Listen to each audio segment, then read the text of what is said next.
الحمد لله رب العالمين والعاقبة للمتقين والصلاة والسلام على رحمة للعالمين وعلى آله وأصحابه وأولياء أمته أجمعين. أما بعد فقد قال الله تبارك وتعالى في الكلام المجيد والقرآن الحميد: أعوذ بالله من الشيطان الرجيم. بسم الله الرحمن الرحيم. ادعوني أستجب لكم. صدق الله مولانا العظيم. وبلغنا رسوله النبي الكريم الحبيب الأمين. ونحن على ذلك لمن الشاهدين والشاكرين. والحمد لله رب العالمين. درود السلام الصلاة والسلام عليك يا سيدي يا رسول الله. الصلاة والسلام عليك يا سيدي يا حبيب الله. وعلى آلك وصحابك يا سيدي يا رسول الله. وأغثني وأدركني يا سيدي يا حبيب الله.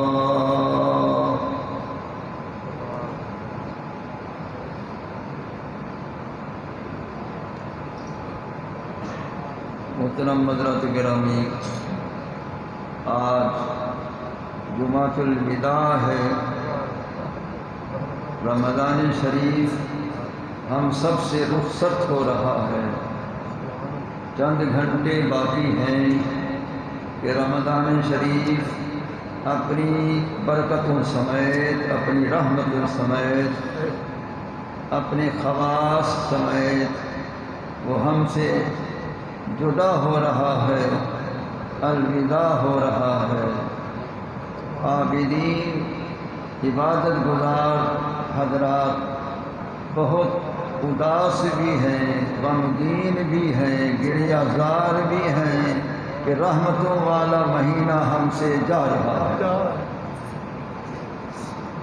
اللہ تعالیٰ کے نیک بندے وہ روتے ہیں اور وہ غمگین ہوتے ہیں، اداس ہوتے ہیں کہ کیسی لذتیں تھیں عبادت کی اس پاک مہینے میں، کیسی رحمتیں برس رہی تھیں اس پاک مہینے میں کہ پہلا عشرہ رحمت کا گزر گیا، دوسرا عشرہ بخشش کا گزر گیا، تیسرا عشرہ آج آخری دن ہے دوزخ سے آزادگی کا گزر رہا ہے، آخری دن ہے.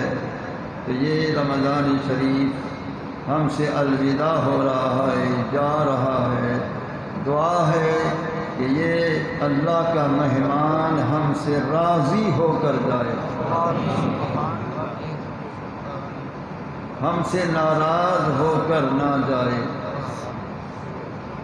اس کی رضا اور ناراضگی کے اسباب مختلف ہیں.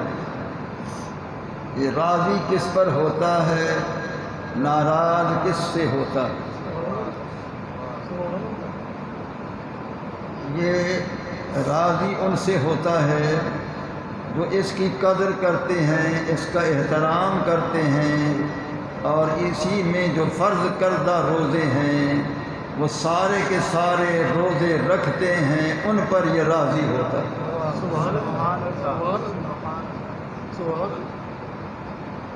جو روزہ رکھ چکے ہیں، 30 روزے آج ہو چکے ہیں، جنہوں نے پورے روزے رکھے، 30 روزے رکھے، یا اللہ کی بارگاہ میں گواہی دیتا ہے کہ یا اللہ ان تیرے بندوں نے میری عزت کی، میرا احترام کیا، اور روزے تب تو نے فرض کیے، ادا انہوں نے کیے، میں گواہی دیتا ہوں یہ روزے دار تھے، اے اللہ میری سفارش سے ان کو جنت میں بھیج دے۔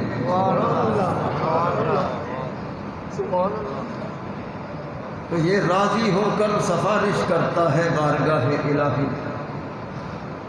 اسی طرح جنہوں نے قرآن پاک تراویح میں سنا ہے، غور سے سنا ہے، خاموشی سے سنا ہے، پورا قرآن سنا ہے، ختم شریف بھی سنا ہے، تو قرآن پاک بھی قیامت والے دن گواہی دے گا، یا اللہ ان تیرے بندوں نے میری عزت کی، احترام کیا، پورا قرآن سنتے رہے، رات کو اپنی نیند کو مؤخر کر دیا، میں تیری کلام ہوں، یہ سنتے رہے، میں گواہی دیتا ہوں کہ یہ قرآن سنتے رہے ہیں، اے اللہ ان کو جنت میں بھیج دے۔ تو قرآن اور رمضان پاک دونوں کی سفارش قبول کی جائے گی، اور اس کی سفارش سے روزہ دار بھی جنت میں جائیں گے، قرآن سننے والے بھی جنت میں جائیں گے۔ ایسے لوگوں پر یہ رمضان شریف راضی رہتا ہے، راضی ہو کر جا رہا ہے۔ ہاں جنہوں نے روزے سرے سے نہیں رکھے ان پر ناراض ہو کر جا رہا ہے کہ اے اللہ میں تیرا مہمان بن کر گیا تھا، فلاں فلاں نے احترام نہ کیا، عزت نہ کی، فرضی روزے نہیں رکھے، اے اللہ یہ اس طرح بے روزہ رہے ہیں، اب تیری مرضی ان کو بخشنا یا نہ بخش، بہرحال انہوں نے میرا تو احترام نہیں کیا۔ یہ رمضان شریف اللہ تعالیٰ کی بارگاہ میں یوں عرض کرتا ہے،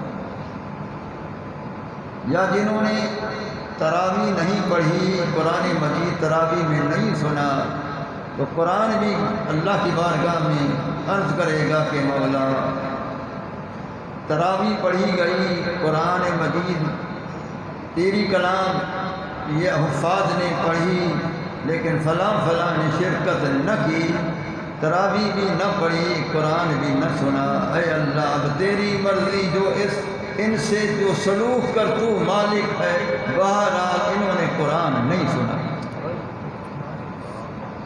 ایسے لوگوں پر قرآن بھی ناراض، اور جو روزہ نہیں رکھتے رمضان شریف بھی ناراض۔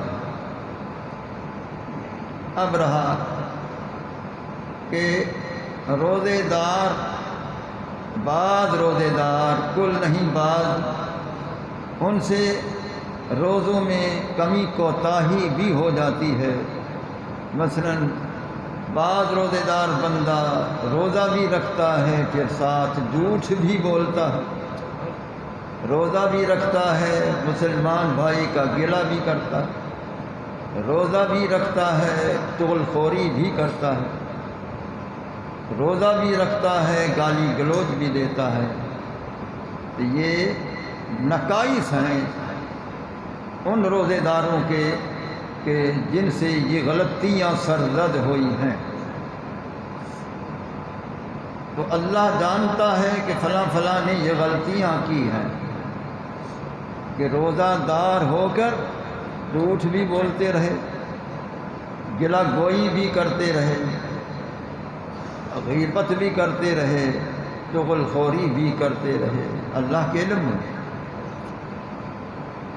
لیکن اب روزہ ہے، اب روزے سے یہ کام ہو چکے ہیں، یہ کمی ہے، کوتاہی ہے ایسے روزے داروں کی کہ جن سے ایسی غلطیاں ہوئی ہیں۔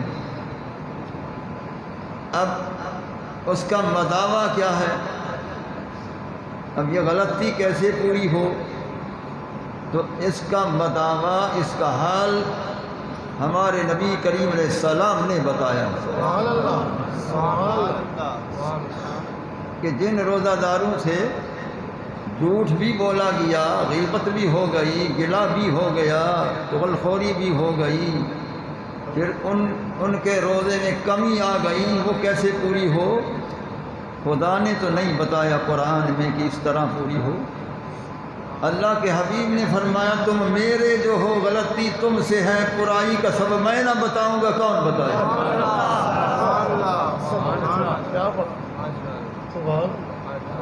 اے میرے غلاموں، تم نے غلطی کی ہے، بتقاضۂ بشری تم سے غلطی ہو گئی، روزہ بھی ہے، جھوٹ بھی بولا، غیبت بھی کی، چغل خوری بھی کی، یہ زبان سے گالی گلوچ سب کچھ ہوا، تو پھر اس کا مداوع کیا ہے؟ سرکار نے فرمایا اس کا مداوع ہے فطرانہ ادا کرنا۔ فرمایا فطرانہ ادا کرو، یہ تمہارے روزوں کی پاکیزگی کا سبب ہو جائے۔ فطرانہ ادا کرو، یہ تمہاری ان غلطیوں کا مداوع ہو جائے گا۔ اتنا کریم ہے کہ ہم خطا کاروں کو بتا رہے ہیں کہ اگر تم سے غلطیاں ہو گئی ہیں تو پھر اس کا علاج میں بتا رہا ہوں، اس کا مداوع میں بتا رہا ہوں، بس فطرانہ ادا کرو، ادھر فطرانہ ادا ہو جائے گا، ادھر ان کمی کوتاہی کی برائی ہو جائے گا۔ اس لیے حکم ہے کہ نماز عید ادا کرنے سے پہلے یہ فطرانہ ادا کرنا چاہیے، لازم ہے، واجب ہے۔ چھوٹے بچہ جو ہے پیدا شدہ، اس سے کی طرف سے بھی فطرانہ ہے، اس کا ثواب بھی والدین کو ملے گا۔ گھر کے افراد جتنا ہے ان سب کا فطرانہ واجب ہے۔ آج کل کے حساب سے گندم 102 سے کی قیمت جو ہے تقریباً 250 روپیہ مقرر کی گئی ہے، تو 250 روپیہ فی آدمی فطرانہ ادا کر دے تو یہ روزے کی کمی کوتاہی پوری ہو جاتی ہے۔ یہ سستا سودا ہے، یہ مہنگا سودا نہیں ہے، یہ بہت سستا سودا ہے۔ وگرنہ جو غلطی کی ہے بہت بڑی غلطی کی ہے، کیونکہ جو جھوٹ بولتا ہے فرمایا الکذب یہلک، جھوٹ ہلاک کر دیتا ہے، بلکہ فرمایا لعنت اللہ علی الکاذبین، جھوٹوں پر خدا کی لعنت۔ اتنا بڑا جرم ہے۔ اسی طرح اگر گلہ کیا ہے، الغیبۃ اشد من الزنا والقتل، کہ قتل اور زنا سے بھی زیادہ گناہ ہے اس غیبت کا، گلہ کا۔ ایحب احدکم ان یاکل لحم اخیہ میتا فکرہتموہ، اللہ فرماتا ہے گلہ کرنا ایسے ہے، جس مسلمان بھائی کا گلہ کیا ایسا ہے جس طرح کہ اس بھائی مسلمان کے فوت شدہ کا گوشت کھانا ہو۔ کتنا بڑا جرم ہے۔ تو اسی طرح جو چغل خوری کرتا ہے، سرکار نے فرمایا لا يدخل الجنت قطاع، فرمایا کہ جو چغل خور ہے وہ جنت میں داخل ہی نہ ہوگا۔ تو یہ کیسے گناہ ہو گئے اس روزے کی حالت میں؟ جن سے یہ گناہ ہو چکے ہیں، یہ کتنا یہ گناہ ہو چکے ہیں، تو اب سب کا مداوع اس کریم نے بتا دیا کہ فطرانہ ادا کرو تو روزہ پاکیزہ ہو جائے گا۔ تو اس لیے لازم ہے، واجب ہے کہ روزہ اپنا فطرانہ جو ہے نماز عید پڑھنے سے پہلے ادا کر دیا جائے، اور جو پہلے ادا نہ کر سکے تو نماز عید کے فوراً بعد بھی ادا کر سکتے ہیں، تاکہ یہ غلطی جو ہمارے ذمہ ہے اس کا مداوع ہو جائے، اس کی پرائی ہو جائے۔ تو اب جن کا پاکیزہ روزہ، پاکیزہ روزہ 3 قسم ہے، بندے بھی 3 قسم ہیں۔ امام غزالی رحمۃ اللہ علیہ نے احیاء العلوم کے اندر باب الصیام کے اندر انہوں نے نقل کیا کہ روزہ بھی 3 قسم ہے، بندے بھی 3 قسم ہیں۔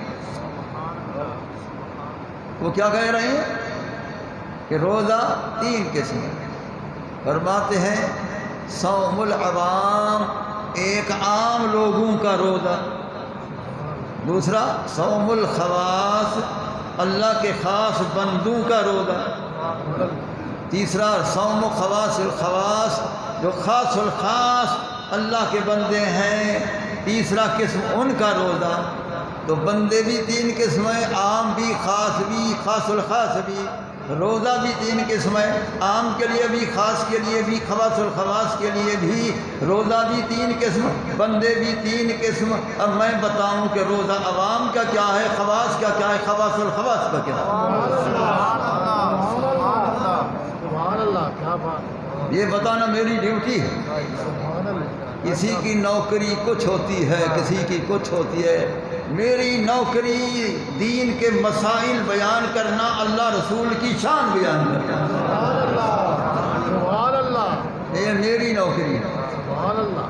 دنیا کی نوکری کوئی محکمہ تعلیم دیتا ہے، کوئی محکمہ دیتا ہے، کوئی محکمہ دیتا ہے، پھر وہ سال مقرر ہوتے ہیں، 25 سال 20 سال ریٹائر بھی کر دیتے ہیں وہ سب۔ لیکن یہ ایسی پکی نوکری ہے، یہاں ریٹائر بھی نہیں، کیا بات، یہ ایسی پکی نوکری، ادھر ریٹائرمنٹ بھی نہیں، ادھر ریٹائر نہیں ہے، بس نوکری پر لگے رہو اور نوکری ادا کرتے رہو۔ دنیا کی نوکریاں افسر دیتے ہیں اور یہ نوکری شہنشاہ کائنات دیتے ہیں۔ میری نوکری مجھے شہنشاہ کائنات دے دی، وہاں سے یہ حکم، وہاں سے فلا ينفذ امر الا منہ، کہ جو بھی حکم جاری ہوتا ہے جس کے لیے، وہ دربار مصطفیٰ سے جاری ہوتا ہے، حکم وہاں سے آتا ہے۔ دنیاوی نوکریوں کے حکم افسروں سے آتے ہیں، وہ سرکار کائنات علیہ السلام سے حکم جاری ہوتا ہے کہ اے غلام، میں نے تمہیں علم کی دولت بخشی ہے، اب نوکری لگا رہا ہوں کہ جب تک تو زندہ ہے میری تعریف کرتا رہے، جب تک تو زندہ ہے میری تعریف کرتا رہے، میرے کمالات بیان کرتا رہے، میرے مقامات بیان کرتا رہے، میرا شان بیان کرتا رہے، کبھی میرے زلفوں کا شان بیان کر، کبھی میرے ابرو کا شان بیان کر، کبھی میرے رخسار پاک کا شان بیان کر، کبھی میرے لمحۂ مقدس کا شان بیان کر، کبھی میری ریش مبارک کی گوڑائی کا شان بیان کر، کبھی میرے رخ انور کے تابانی کا بیان کر، کبھی میرے ید اللہ کے ہاتھوں کا بیان کر، کبھی میرے پاؤں کے عرش پر نظر آئے یہ بیان کر، بس سارا میرا بیان کر، سارا میرا بیان کر۔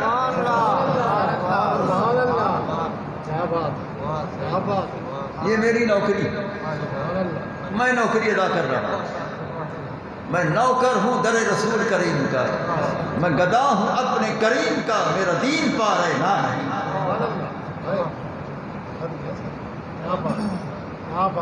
اور ہم تو روز عرض کرتے ہیں پیارے، میں گدا تو بادشاہ، میں گدا تو بادشاہ، بھر دے پیالہ نور کا، نور دن کو نہ تیرا دیدار سب کا ہوگا۔ یہ میری نوکری ہے جو ادا کر رہا ہوں، جتنی عمر میری ہو گئی یہ نوکری ہے، رسول اللہ کی طرف سے نوکری۔ میں خوش ہوں کہ ایسی نوکری شہنشاہ نے عطا فرمائی، میں شکر گزار ہوں، جتنا شکر کروں کم ہے کہ ایسی نوکری عطا کی، اس کا شان بیان کر رہا ہوں۔ اب 10 دن اعتکاف والوں نے سنا ہے کہ میں نے جو درس دی ہے سرکار کا کیا کیا شان بیان ہوا ہے، ان متقفین کو پتہ ہے کہ 10 دن میں نے کیا کیا درس دیے ہیں، تو یہ میرا کمال نہیں، کمال والے کا ہے جس نے یہ کچھ عطا کیا ہے۔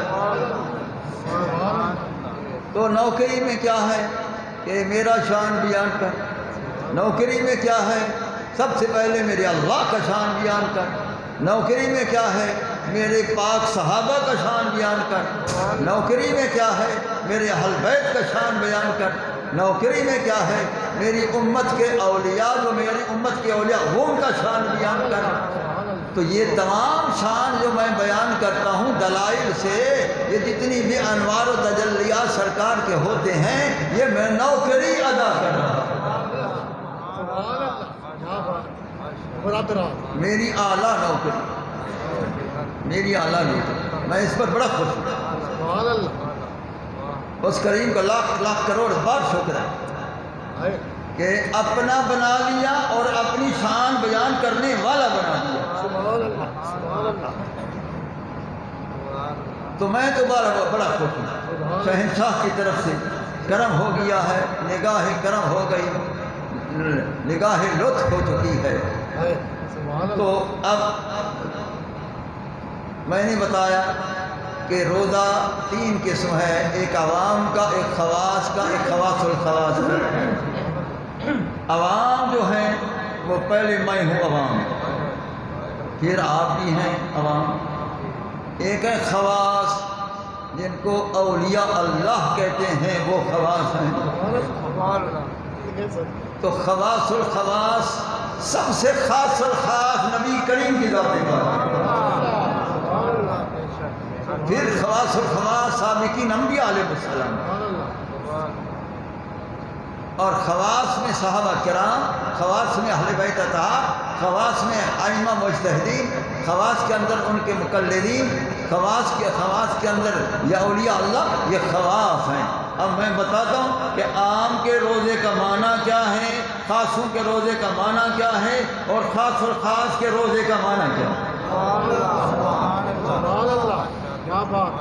ماشاء اللہ.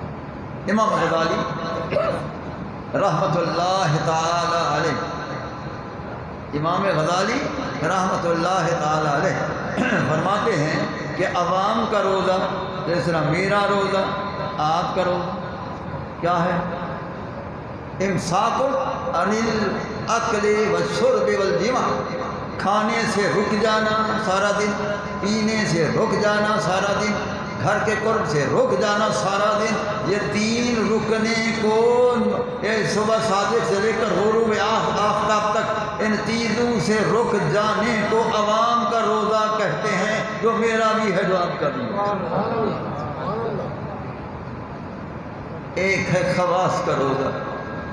امام غزالی فرماتے ہیں خواص کا روزہ کیا ہے، ان اولیاء اللہ کا روزہ کیا ہے، صحابہ کا روزہ کیا ہے، ان کا روزہ کیا.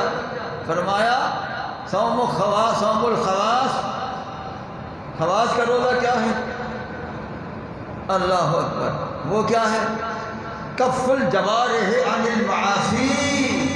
فرماتے ہیں تمام اعضاء کا گناہوں سے دور رہنا. سبحان اللہ. آنکھ بری نگاہ سے نہ دیکھے، یہ خواص کا روزہ ہے. کان گلا نہ سنے، یہ خواص کا روزہ ہے. ہاتھ کسی برے کام کے لیے ہاتھ نہ لگے، وہ خواص کا روزہ ہے. پاؤں سے برے کام کے لیے نہ چلے، خواص کا روزہ ہے. سارا جسم جو ہے برے کاموں سے دور رہے، رک جائے، جسم پاک رہے، اعضاء پاک رہیں، یہ خواص کا روزہ ہے. کیا بات ہے برادران. یہ خواص کا روزہ، یہ سمجھا، یہ خواص کا روزہ ہے.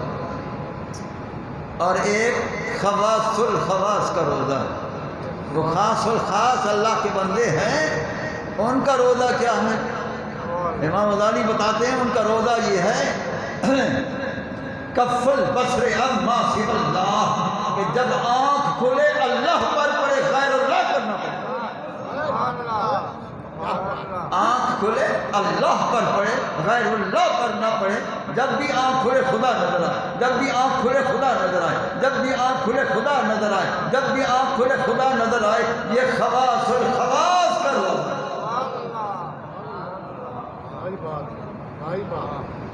برادران یہ سمجھ آیا؟ یہ خواص الخواص کا روزہ. اور ایسا روزہ، ایسا افضل روزہ سب سے پہلے رسول اللہ کی ذات پاک کا، پھر سابقین انبیاء علیہ السلام کا، ان کے زمانے میں جو روزہ تھا ان کا، اور صحابہ کرام کا، اہل بیت اطہار، ان کو بھی جن کو یہ مقام ملا ان کا بھی یہی روزہ ہے. اور میں اپنے دور میں جو کچھ میں فضائل اولیاء اللہ کے پڑھتا آیا ہوں، سارے اولیاء کا یہی روزہ ہے. حضور فرید پاک فرماتے میرا روزہ بھی سن لو کہ میری نگاہ میں کون ہے. فرماتے ہیں کہ الیوم بصر حدید و ہر وقت یار تجید. اليوم بسر حدید وے ہر وقت یار تے دی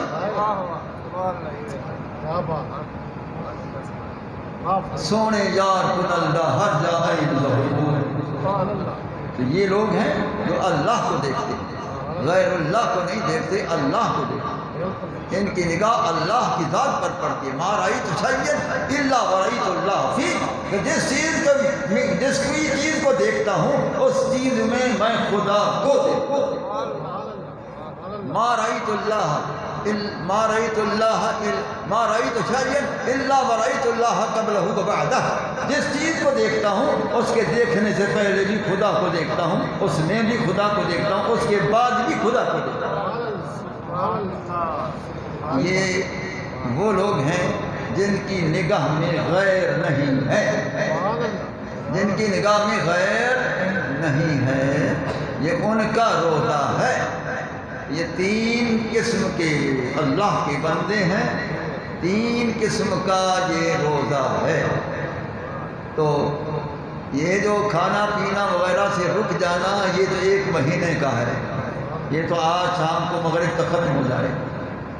لیکن جو اعضاء کا گناہوں سے پاک رہنا اللہ کے بندوں کا یہ ہمیشہ کے لیے روزہ ہے.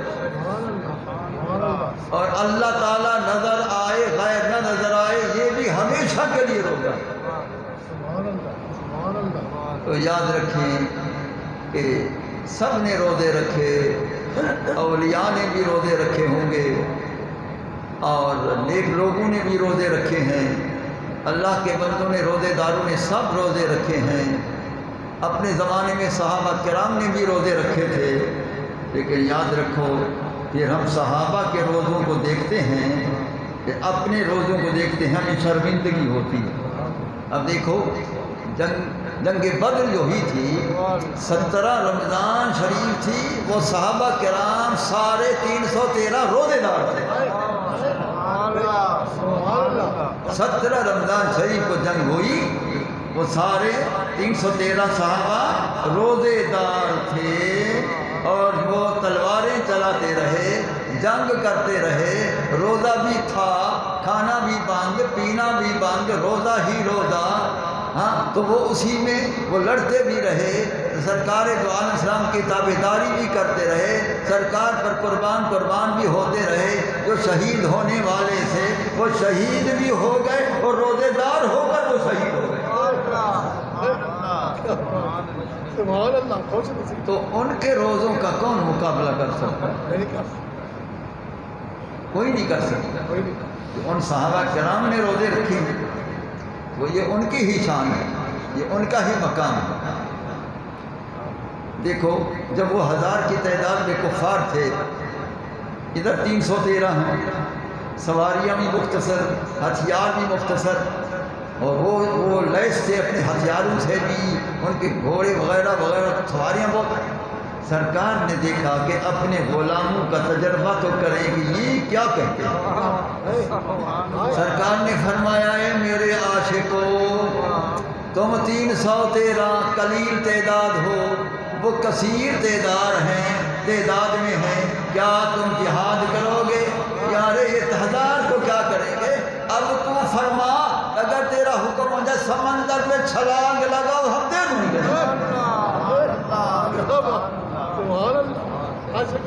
اگر حکم تو کر کہ سمندر میں چھلانگ لگاؤ ہم دیر نہیں کریں گے. یہ جذبہ جب سرکار نے دیکھا کہ میرے صحابہ کا یہ جذبہ ہے تو فوراً اللہ تعالیٰ کی بارگاہ میں عرض کیا کہ اے اللہ اب میری بات سن لے، میری بات سن لے. کیا کہ آج کے دن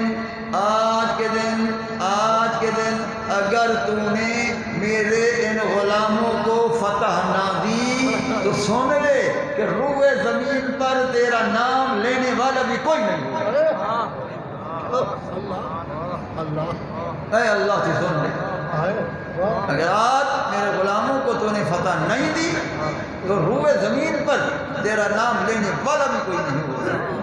جب سرکار نے یہ فرمایا، اللہ نے فرمایا فرشتوں میرے محبوب فرمان سنا ہے کیا فرمایا؟ اے فرشتوں سنا تم نے کیا فرمایا ہے؟ تو کیوں آسمان پر کھڑے ہو؟ جلدی آؤ، 1000 فرشتہ اترا، 1000 فرشتہ اترا ہو، انسانی بشری شکل میں آ جاؤ، ہتھیار بھی جنگ والے آ جا لے آؤ، اور تم مقابلے کے لیے آ جاؤ 1000 فرشتہ آ گئے۔ یہ دیکھا کہ یہ بھی تھوڑے ہیں، اللہ نے فرمایا 2000 آ جاؤ، 3000 آ جاؤ، پھر 3000 آ گئے لڑنے کے لیے، جنگ کرنے کے لیے۔ اللہ نے فرمایا یہ بھی تھوڑا، تو پھر فرمایا یمددکم ربکم بخمسۃ آلاف من الملائکۃ مسومین، 5000 فرشتے آ جاؤ، اور پھر وہ اپنے نشاندار نشانیوں سے آ جاؤ کہ سر پر دستاریں بھی باندھ کے آ جاؤ۔ سبحان اللہ، نشانی بھی بات کیا، سر پر دستاریں بھی باندھ کے آ جاؤ۔ معلوم ہوا یہ دستار باندھنا اولا سنت رسول اللہ ہے، دوسرے نمبر پر سنت ملائکہ بھی ہے۔ یہ ہم صرف ٹوپی پر گزارا کر لیتے ہیں یا رومال پر گزارا کر لیتے ہیں، اصل تو یہ عمامہ ہے۔ سرکار نے فرمایا العمامۃ تیجان العرب، فرمایا یہ عمامہ عرب کا تاج ہے۔ تو فرشتے دستاریں پہن کر آ گئے، کس کے لیے؟ روزے داروں کی مدد کے لیے۔ جو 313 صحابہ روزے دار تھے، ان کی مدد کے لیے۔ معلوم ہوا کہ اگر روزے داروں پر کوئی تکلیف آ جائے تو اللہ فرشتوں سے بھی مدد کرتا ہے۔ 5000 فرشتے آ گئے، گھوڑے بھی تھے، ہتھیار بھی ان کے پاس تھے، گھوڑوں پر وہ سوار بھی تھے۔ رسول اللہ صلی اللہ علیہ وسلم نے ان کے گھوڑوں کو بھی دیکھا، ان کے گھوڑوں کے رنگ کو بھی بتایا۔ جبریل کو بھی دیکھا، اس کے گھوڑے کو بھی دیکھا، ان کے جنگی ہتھیاروں کو بھی سرکار نے دیکھا، اور ان کے دستاروں کو بھی سرکار نے دیکھا، بلکہ سرکار نے رنگ دیکھ کر رنگ بھی بتائے ہیں۔ سرکار نے فرمایا میں نے سارے فرشتوں کو دیکھا تو 5000 فرشتہ اور جتنی فرشتے تھے سب کو دستاریں پیلے رنگ کی تھیں، سب کو دستاریں پیلے رنگ کی تھیں، اور جبریل کو سفید رنگ کی دستار، جبریل کو سفید رنگ کی دستار تھی۔ تو یہ جنگ میں آ گئے۔ یہ سب کچھ میں نے کیوں بتایا؟ اس پر ایک مسئلہ بتانا چاہتا ہوں۔ جبریل نور ہے، وہ 5000 فرشتے بھی نور ہیں، وہ نور ہو کر دستار پہن کر آئیں تب بھی وہ نور ہے، وہ لباس پہن کر آئیں تب بھی نور ہیں، وہ جنگی ہتھیار بھی لیس ہو کر آئیں تب بھی نور ہیں، گھوڑوں پر سوار نظر آئیں تب بھی نور ہیں۔ اگر محبوب اپنی اونٹنی پر سوار نظر آئے وہ نور کیوں نہیں؟ سرکار لباس میں نظر آئیں وہ کیوں نور نہیں؟ سرکار دستار میں نظر آئیں وہ کیوں نہیں نور نہیں؟ ارے فرشتے ان صفات میں نظر آئیں وہ نور ہے، سرکار عارضی اس لباس میں نظر آئیں وہ کیوں نور نہیں ہے؟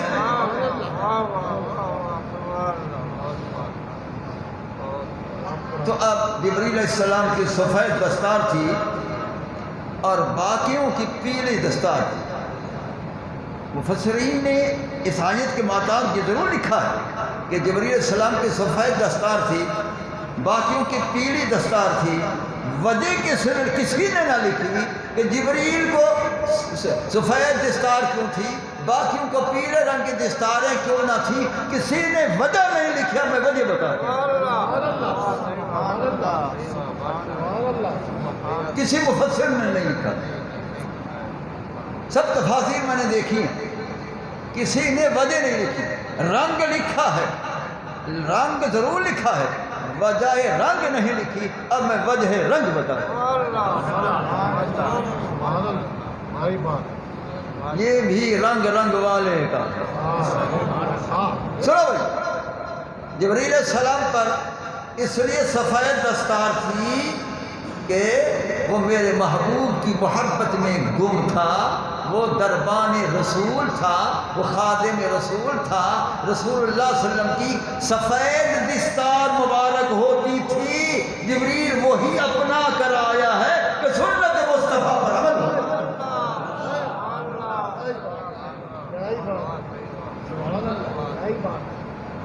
جبریل علیہ السلام اسی لیے اس دستار میں آیا کہ سنت مصطفیٰ پر عمل ہو جائے۔ اب رہا کہ دیگر فرشتوں نے وہ پیلی دستاریں کیوں بندھی ہوئی تھی، وہ کس لیے؟ یاد رکھیں وہ اللہ کے حکم پر سب عمل کرتے ہیں۔ اللہ کا حکم یہی ہوا کہ جبریل سفید دستار باندھے اور دیگر فرشتے جو ہیں پیلی دستار باندھیں، یہ اللہ کا حکم ہے۔ اب وہ حکم کرنے والا خود جانتا ہے کہ کیا حکمت تھی، تو جو میں نے سمجھی ہے وہ اپنی میں نے جو سمجھا ہے وہ یہ سمجھا ہے کہ اللہ کا علم قدیم ہے، آنے والے حالات کو بھی اپنے علم سے پہلے جانتا ہے، آگے آنے والے حالات کو بھی وہ پہلے جانتا ہے، آگے آنے والے اپنے بندوں کو پہلے جانتا ہے، آنے والے اپنے بندوں کی پسند کو بھی پہلے جانتا ہے۔ تو اس بنا پر حضرت علاء الدین صابری رحمۃ اللہ علیہ اولیاء میں سے گزرے ہیں، وہ ان کی نشان سفید دستار، پیلے رنگ کی دستار، پیلے رنگ کا رومال، تو فرمایا یہ تم اپنا لو تاکہ آنے والے ولی کی سنت بھی پوری ہو۔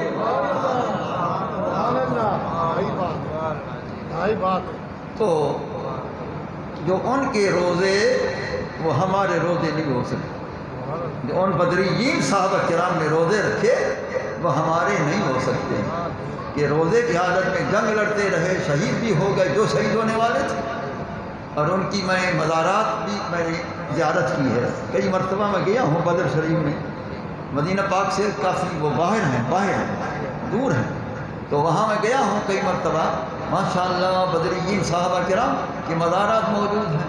اللہ خوشی میں آیا تو اللہ نے خوشی میں فرمایا اعملوا ما شئتم، جو کچھ تم کرتے رہو میں پوچھوں گا بھی نہیں، اعملوا ما شئتم، جو کچھ تم کرتے ہو چاہتے ہو کرتے رہو میں نہیں پوچھوں گا۔ تو ان جیسا روزہ کسی کا نہیں۔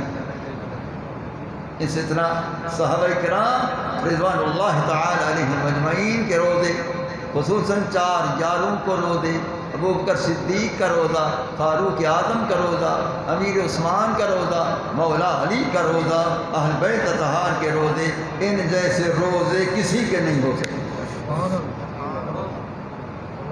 یہ سمجھ آئے؟ کسی کے نہیں ہو سکتے۔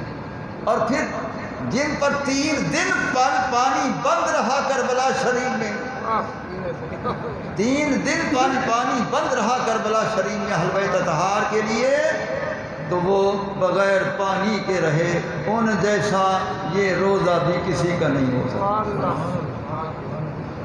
سکتا۔ کروڑوں روزے ایک طرف، ان کا یہ پانی نہ پینے کی وصف عالی ایک طرف۔ تو میں کہتا ہوں یہ سارے روزے گنتے رہو، لیکن جو میرے نبی کریم علیہ السلام کا روزہ اس جیسا کسی کا نہیں ہوگا۔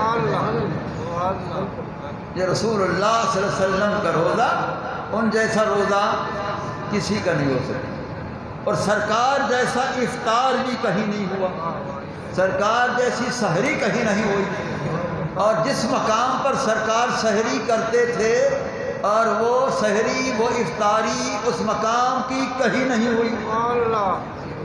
کیسے؟ سنو بھائی، رسول اللہ صلی اللہ تعالی وسلم فرضی روزوں کے علاوہ فرضی روزے سرکار رکھتے تھے، تو افطار بھی ہوتا تھا، اس زمین پر گھر میں افطار بھی ہوتا تھا، سحری بھی ہوتی تھی، تو یہ فرضی روزے۔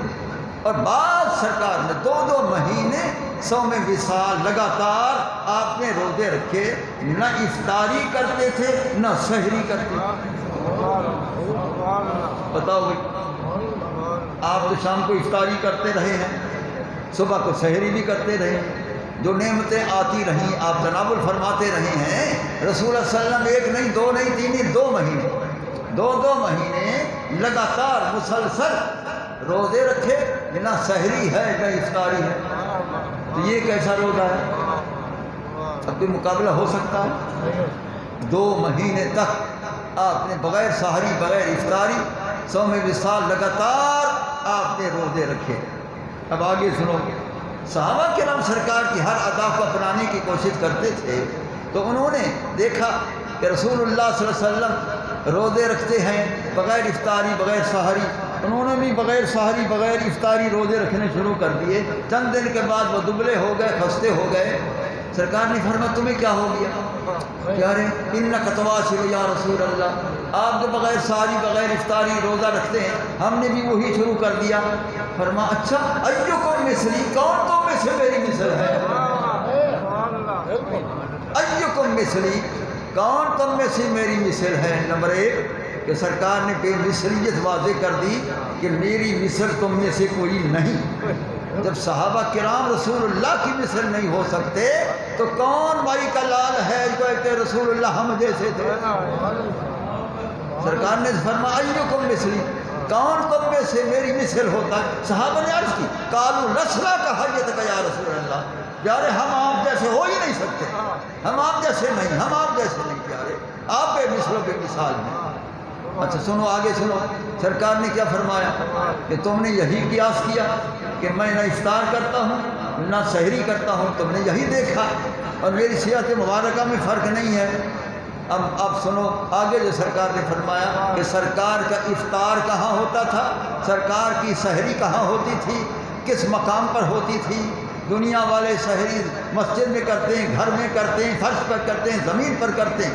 سرکار نے فرمایا صحابہ سنو ابھی تو عند ربی هو یطعمنی ویسقینی، ایک رات نہیں ہر رات میں اپنے رب کے پاس ہوتا ہوں، مجھے کھلاتا بھی ہے پلاتا بھی ہے۔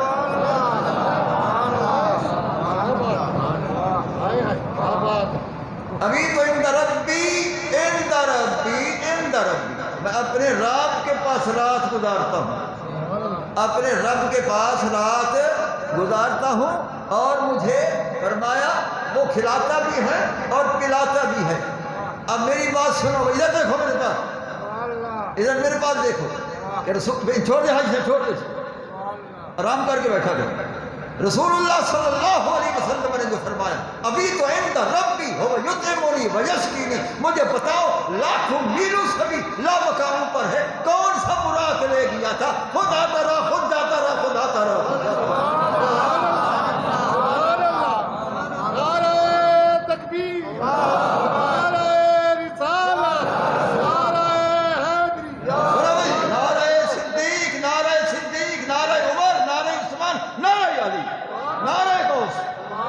سنو بھائی ابھی تو عند ربی میں رات رب کے پاس ہوتا ہوں، یہ بھی نہیں فرما اعلیٰ عرش پہ ہوتا ہوں، یہ بھی نہیں فرما اعلیٰ السماء آسمانوں پر ہوتا ہوں، یہ بھی نہیں فرما پھر جنت میں ہوتا ہوں۔ ان ربی جہاں رب ہے لا مقام پہ سنا جا رہا ہے، لا مقام پر بلوایا تھا، یعنی میں لا مقام ہوتا ہوں، وہی مجھے کھلاتا بھی ہے پلاتا ہے۔ اب بتاؤ کہ روزانہ آ رہا ہے جا رہا ہے، وہ سواری کا محتاج نہیں، براق کا محتاج نہیں۔ اگر وہ لاکھوں میلوں پر اپنی پرواز محمدی سے جا سکتا ہے تو تیرے میرے گھر بھی آ سکتا ہے۔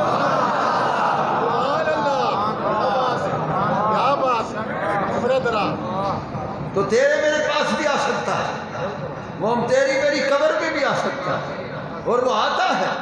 ابھی تو عند ربی میں اپنے رب کے پاس رات بسر کرتا ہوں، رات بسر کرتا ہوں، ہوا یطعمنی ویسقینی، وہ مجھے کھلاتا بھی ہے پلاتا بھی ہے۔ اب بتاؤ وہاں کون سا طعام ہے، وہاں کون سا پانی ہے؟ سرکار نے فرمایا مجھے کھلاتا بھی ہے پلاتا بھی ہے، تو کون سا طعام ہے وہاں، کون سا پانی ہے وہاں؟ بتاؤ یہ طعام یہ نہیں جو آپ نے سمجھا ہے، یہ طعام بھی کچھ اور ہے، یہ پانی بھی کچھ ہے، یہ انوار و تجلیات کا رزق ہے جو دیا جاتا ہے، یہ انوار و تجلیات کا رزق تھا جو دیا جاتا تھا۔ ان انوار و تجلیات کے رزق کی بنا پر سرکار سیراب ہو جاتی، اس لیے فرمایا تم میری مثل نہیں ہو، میں بے مثل محبوب ہوں، جہاں میں پہنچتا ہوں تم نہیں پہنچ سکتے، جو افطاری سحری میری ہوتی ہے تمہاری نہیں ہو سکتی، اس لیے میری صحت مبارک میں فرق نہیں آ سکتا، تمہاری صحتیں کمزور ہو گئی ہیں۔ سرکار کو بڑی احساس ہوا، فرمایا سحری بھی کیا کرو، افطاری بھی کیا کرو، میں افطاری نہ کروں، سحری نہ کروں، میری ادا کو ادا سمجھ کر نہ کیا کرو کہ میں تم یہاں ہوتے ہو میں وہاں ہوتا ہوں۔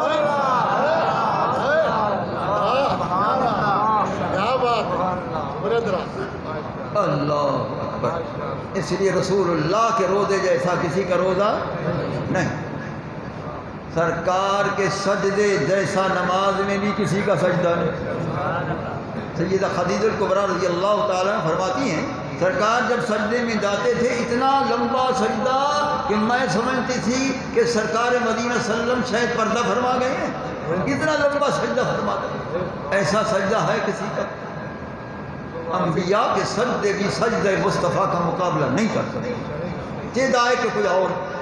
سرکار جیسا سجدہ کسی کا نہیں، سجدہ سرکار جیسا قیام کسی کا نہیں، سرکار جیسا رکوع کسی کا نہیں، سرکار جیسا قومہ کسی کا نہیں، سرکار جیسا جلسہ کسی کا نہیں، سرکار جیسی عبادت کسی کی نہیں۔ اب کھڑے کھڑے سرکار لمبی قرات لمبی قرات لمبی قرات، اتنا لمبی قرات اتنا لمبی، کئی وقت گزر جاتا تھا۔ بی بی عائشہ صدیقہ رضی اللہ تعالیٰ عنہا نے دیکھا کہ سرکار کے پاؤں مبارک سوج جاتے ہیں، کھڑے کھڑے سوج جاتے ہیں، ورم ہو جاتی ہے، متورم ہو جاتے ہیں۔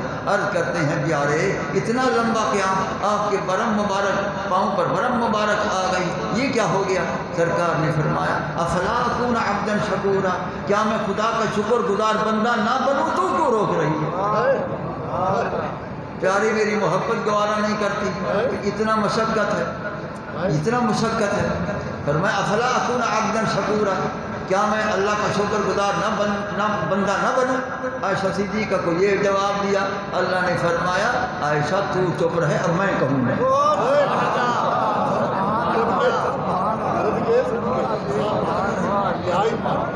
سنو بھائی، سرکار نے فرمایا، میرے اللہ نے فرمایا، اب میرا اللہ فرماتا ہے اس مشقت کی بنا پر۔ بی بی صدیقہ نے تو عرض کر دیا، سرکار نے جواب عطا فرمایا افلا اکون عبدا شکورا۔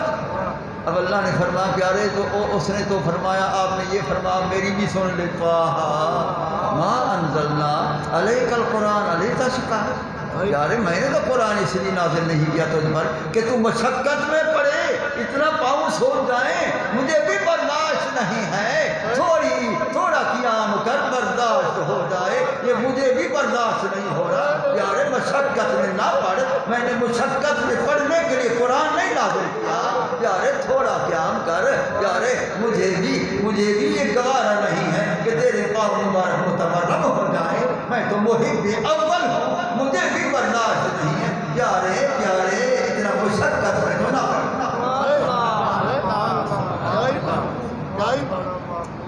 یہ سورۃ طٰہٰ کی پہلی آیت اس لیے آئی۔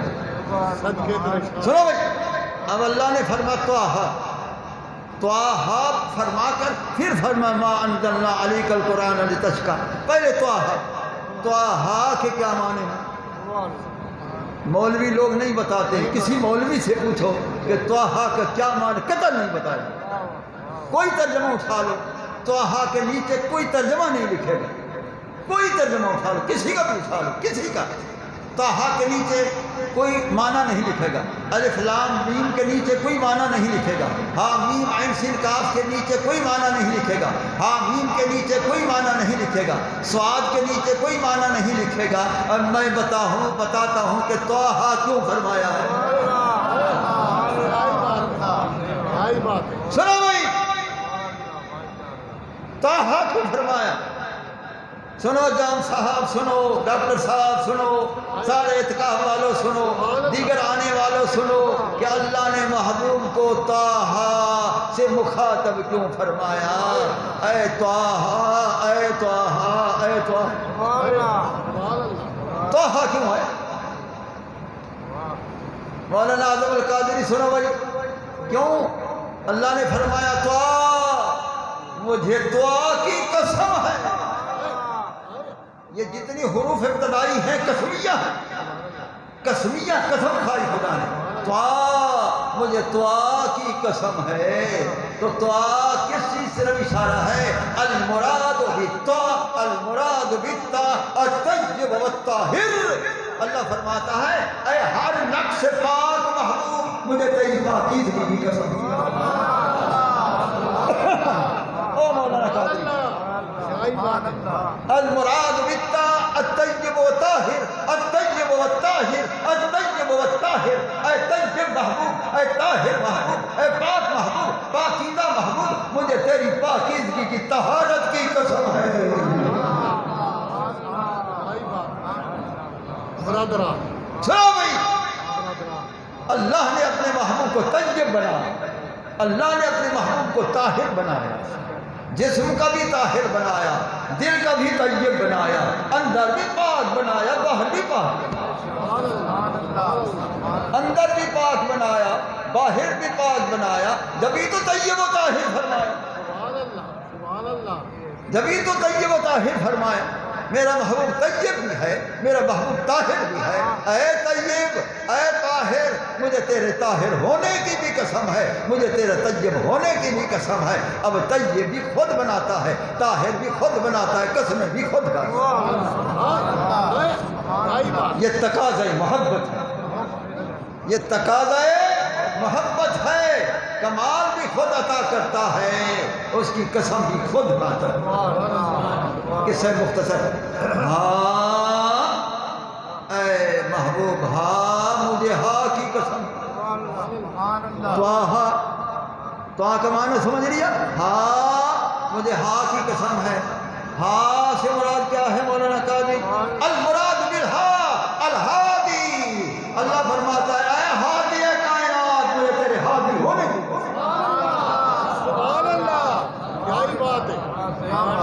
اعظم القادری، مجھے کوئی بتا جاتا ہے میں آپ کو بتانے آتا، مجھے کوئی بتا جاتا ہے میں آپ کو بتانے آتا۔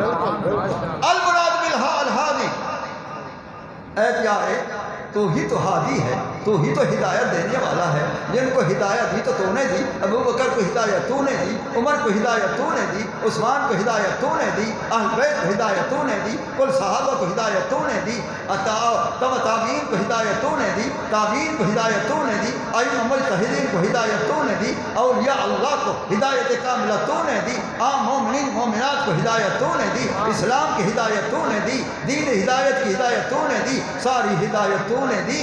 اے ساروں کا ہادی، مجھے تیرے ہادی ہونے کی قسم۔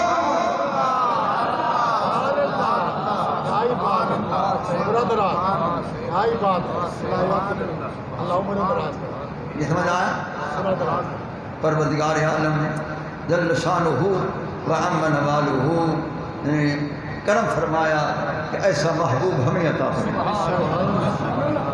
رمضان شریف الوداع ہو رہا ہے، چند گھنٹے رہ گئے ہیں، یہ جا رہا ہے۔ الوداعی بڑی مشکل برداشت ہوتی ہے۔ رسول اللہ صلی اللہ علیہ وسلم روضہ اطہر میں تشریف لے گئے، حضرت بلال سے برداشت نہ ہوا، وہ تشریف لے گئے، حبشہ میں ہجرت کر گئے۔ کچھ وقتوں کے بعد سرکار خواب میں آئے، فرمایا اے بلال تو میرا عاشق تھا، مجھے چھوڑ کر دیا۔ پھر آیا ہی نہیں۔ سرکار بلانے گئے، آجا آجے گا۔ کیسا محبوب ہے کہ عاشقوں کو بھی بلا لیتا۔ حضرت بلال فرماتے میں صبح اٹھا، آنسو میری جاری تھی، میں نے تیاری کی، قصہ مختصر مدینہ پاک میں پہنچا۔ جب میں پہنچا خبر ہوئی کہ مؤذن رسول آ گیا ہے۔ سارے شہر مدینہ میں خبر پہنچی کہ مؤذن رسول آیا، رسول اللہ کے ظاہری حیات طیبہ میں اذان دینے والا آیا، منبر رسول پر مؤذن آیا، سارے کو لوگ اکٹھے ہو گئے۔ اے بلال آ تو گیا ہے، آج وہی اذان تو سنا، آج وہی اذان سنا جو میرے محبوب کے سامنے اذان دیتا تھا۔ بلال کہتا ہے کیسے سناؤں؟ جب اشہد ان محمد رسول اللہ کہتا تھا، محبوب کا چہرہ سامنے ہوتا تھا، اب میں کس کو دیکھ کر سنوں؟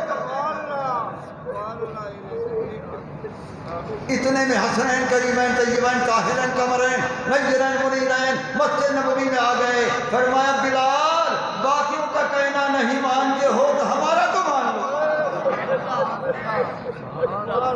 ہمارا تو مان لو. حسنین کریمین میں غلام, میری کیا مجال, میں بے ہوش تو ہو جاؤں گا, تمہاری مرضی ماشاءاللہ. انہوں نے بھی پرسوں اللہ اکبر اللہ اکبر, اللہ ہی بڑا ہے اللہ ہی بڑا ہے اللہ ہی. اشہد ان لا الہ الا اللہ, گواہی دیتا ہوں اللہ کے سوا کوئی موجود نہیں کوئی معبود نہیں. اشہد ان محمد رسول اللہ, گواہی دیتا ہوں محمد کریم اللہ کے سچے رسول ہیں. جب یہ کہا سامنے محبوب نظر نہ آئے, وہ بے ہوش ہو کر گر گئے. دیکھا تو بتاؤ بھائی, رسول اللہ سے وہ الوداع ہو گئے تھے, ہجر میں تھے, تو یہ حال ان کا بنا, بے ہوش کو اٹھا کر لیا. دیکھا تو رسول اللہ سے جدائی بھی بھائی گوارا نہیں ہوتی ہے. بتاؤ جب رسول اللہ کی خبر پہنچی تھی کہ سرکار روضے میں تشریف لے گئے, وہ ایک صحابی باہر تھا, اس نے کہا یا اللہ مجھے خبر پہنچی ہے سرکار پردہ فرما کے رو دیا تھا ہم نے, اب میری جان نکال دے, میں نہیں زندہ رہنا چاہتا, میری جان نکال, میں زندہ نہیں رہنا چاہتا. فواقع میتا, وہ گرا فوت. اسی طرح دوسرا آیا, وہ کلمہ شریف آ کر پڑھا, پہلے مسلمان یہودی تھا, کلمہ پڑھا اللہم ان قبلت اسلامی فاستقبض روحی سریا, اے اللہ اگر میرا اسلام تو نے قبول کر لیا اب زندہ نہ رکھ, اب مجھے فوت کر دے, میں زندہ نہیں رہنا چاہتا محبوب کے سوا. فواقع میتا, وہ بھی گرا ہو گیا. سرکار کی جدائی برداشت نہیں ہوتی. جب ہم عمرے پر جاتے ہیں یا کوئی حج پر جاتے ہیں, پوچھو جب آخری سلام پڑھتے ہیں کیا حال ہوتا ہے, جب آخری الوداعی سلام پڑھتے ہیں سرکار کی بارگاہ میں کیا حال ہوتا ہے. رو رو کر الوداع ہوتے ہیں اور کرتے ہیں پیارے آخری دفعہ نہ ہو, پھر حاضر ہوں پھر حاضر ہوں پھر حاضر ہوں, پیارے کرم پیارے کرم پیارے کرم. لیکن جگر باہر آتا ہے اور دل باہر آتا ہے, ٹکڑے ٹکڑے ہوتا ہے کہ پتہ قسمت میں نصیب ہوگا کہ نہیں. سرکار کی الوداعی گوارا نہیں ہوتی, برداشت نہیں ہوتی.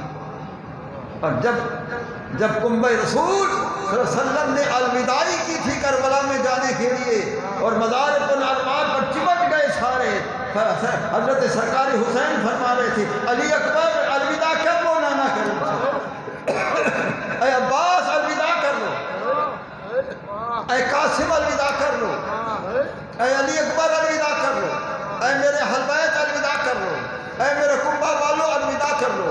یہی تو تم کیا کنبہ رسول ہو, پھر نصیب نہ ہو نصیب نہ ہو, آؤ الوداع کر لو, محبوب سے اجازت لو اجازت لو اجازت لو اجازت لو. تو ان کا کیا حال ہوا ہوگا جب اجازت ملی اور الوداع کر کے مدینہ شریف کو چھوڑ کر جس وقت وہ راہی ہو گئے, ان کا کیا حال ہوگا. ارے الوداعی گوارا نہیں ہوگی, الوداعی برداشت نہیں ہوگی. اسی بنا پر سیدہ فاطمہ الزہرا فرماتی ہے رضی اللہ تعالیٰ عنہا, لو صبت علیہ مصائب لو انہا صبت علی الایام سرنا لیالیا. میری صاحب فرماتی ہیں میرے ابا جان کی جدائی کی مجھ پر تکالیف ہیں ایسی آئی ہیں, اگر یہ تکالیف دن روشن پر گر جائیں تو دن بھی رات بن جائے, تو دن بھی رات بن جائے, دن بھی رات بن جائے. بتاؤ الوداعی برداشت نہیں ہوتی, جدائی برداشت نہیں ہوتی, ہجر برداشت نہیں ہوتا, دل ٹکڑے ٹکڑے ہوتا ہے. اور جو دل ٹکڑے ہو جاتے ہیں نا فراق میں, وہ خدا فرماتا ہے آنا عند منکسرۃ القلوب, جو دل ٹکڑے ٹکڑے ہو جاتے ہیں میری اور میرے محبوب کی محبت میں ان میں رہتا ہوں. خدا فرماتا ہے آنا عند منکسرۃ القلوب, جو دل ٹکڑے ہو جاتے ہیں شکستہ ہو جاتے ہیں ٹکڑے ہو جاتے ہیں اس کے مصطفیٰ میں اس کے خدا میں. اللہ فرماتا ہے میں ان پاک دلوں میں رہتا ہوں. تو الوداعی برداشت نہیں, جدائی برداشت نہیں. اے دوستو، آج رمضان شریف الوداع ہو رہا ہے، آج رمضان شریف جدا ہو رہا ہے۔ رمضان شریف سے شام تک عرض کرتے رہو، اے خدا کا مہمان راضی ہو کر جا، ہم سے کوئی کمی کوتاہی ہوگی معافی عطا فرما، اللہ سے بھی معافی دلوا، اور اللہ تعالیٰ کی بارگاہ میں سفارش فرما۔ اس کو عرض کرتے رہو، چند گھنٹے کا مہمان ہے، یہ غروب آفتاب پر چلا جائے گا، اللہ جانے اگلے سال زندہ ہوں گے کہ نہیں۔ میں نے تو درس میں بھی کل کہا تھا، شاید میری زندگی کا آپ کو آخری درس ہو، پتہ نہیں میں اگلے سال زندہ ہوں گا کہ نہیں۔ تو زندگی کا کوئی علم نہیں، اللہ کے علم میں ہے، لیکن یاد رکھو یہ الوداع ہو رہا ہے، یہ جدا ہو رہا ہے، اور غمزدگی ہے، غمگینی ہے جدائی کی وجہ سے۔ دعا کرو کہ اللہ تعالیٰ اس رمضان شریف کو بھی راضی کر کے لے جائے، اور قرآن مجید جو سنا ہے وہ بھی راضی ہو، تاکہ دونوں کی سفارش ہمارے حق میں قبول ہو۔ جو معتکفین حضرات شام کو چلے جائیں گے تو میری طرف سے الوداعی سلام ہو آپ کو، کہ شاید میں شام کو گھر ہوں گا تو جو الوداعی میرا سلام قبول فرمائیں، اگر میں نے زیادہ ٹائم آپ کا لیتا رہا ہوں تو معاف فرمائیں گے، میں نے تو آپ کے لیے ہی جو کچھ بیان کیا آپ کے لیے کیا ہے۔ اللہ تعالیٰ میرا بیان قبول کرنا قبول فرمائے، آپ کا سننا بھی قبول فرمائے، اس پر عمل کرنا اللہ تعالیٰ توفیق عطا فرمائے۔ اللہ تعالیٰ ہم سب کا ایمان سلامت رکھے، جہاں بھی آپ رہیں خوش آباد رہیں، میرے لیے آپ دعا کرتے رہیں، میں آپ کے لیے دعا کرتا ہوں۔ اللہم احینا علی محبتک و علی محبت حبیبک۔ ادھر جی یہ 7:45 یہاں کے لیے عید کے لیے کہہ رہے ہیں، اس مسجد شریف میں 7:45 کل عید ہوگی، مدرسہ سراج جدوں میں انشاءاللہ 7:30 بجے عید ہے، وہاں 7:30 بجے ہوگی، یہاں 7:45 بجے ہوگی، ٹھیک ہے، یہ اعلان ہے۔ تو وہاں انشاءاللہ میری زندگی تو خطاب میں کروں گا وہاں، اور نماز عید تو میرا پوتا شمائل اشرف صاحب وہ پڑھائیں گے انشاءاللہ تعالیٰ۔ اللہ تعالیٰ نیکی کی توفیق عطا فرمائے، یا اللہ جو روزوں میں کوتاہی معافی عطا فرما، یا اللہ جو کمی کوتاہی معافی عطا فرما، اے اللہ اس اپنے مہمان کو خوش کر کے دے جا، اے اللہ ہم سب پر کرم فرما، ان اعتکاف والوں پر بھی رحم فرما، باقی سامعین پر رحم فرما، جو حضرات آئے ہیں جو باہر بیٹھے ہیں جہاں جہاں بیٹھے ہیں سب پر رحمت فرما۔ اے اللہ آخری التجا ہے کہ روضۃ الرسول کی جلد زیارت نصیب فرما، اور بوقت نزع موت کے وقت رسول اللہ کی زیارت نصیب فرما، ساتھ ساتھ ہمارے مرشد کریم کی زیارت بھی نصیب فرما۔ آمین آمین آمین۔ صلی اللہ تعالی علی خیر خلقہ سیدنا مولانا محمد وعلی آلہ وصحبہ وعلماء ملتہ واولیاء امتہ اجمعین۔